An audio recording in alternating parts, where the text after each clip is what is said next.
Oliver Tickell, and I'm the author of Kyoto 2, which is a book that sets out the form that a future climate agreement might take, and that is for an agreement which would be equitable, efficient, and above all, effective. And looking forward to 2020, what I really think is that the world should be on a well-defined, secure trajectory to a low-carbon future.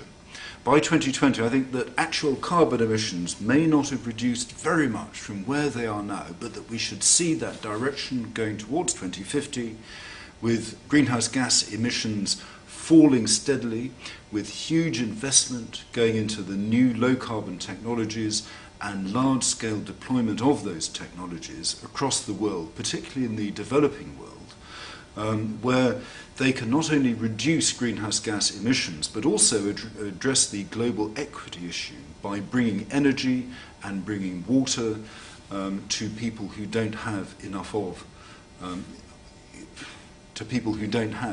energy and water at the moment.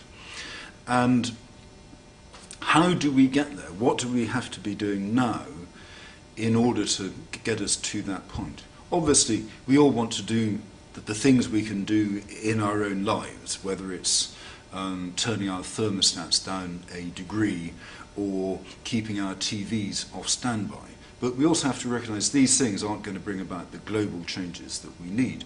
And the only thing that can is a really huge scale of political engagement. We have to engage with our politicians, we have to engage through NGOs, in order to make our leaders bring about these changes which are needed. And we have to be very clear and focused in that, and to keep politicians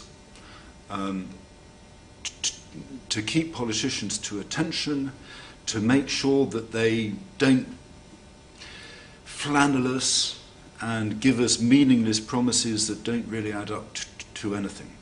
We want to see a global climate agreement which will really work. We want to see domestic policies which will be truly effective, and the only way that that's going to happen is with the engagement of civil society across the board, and making it an issue at every election and every time a politician meets the public. They cannot be allowed to forget that this is the most important thing going on in the world at this time.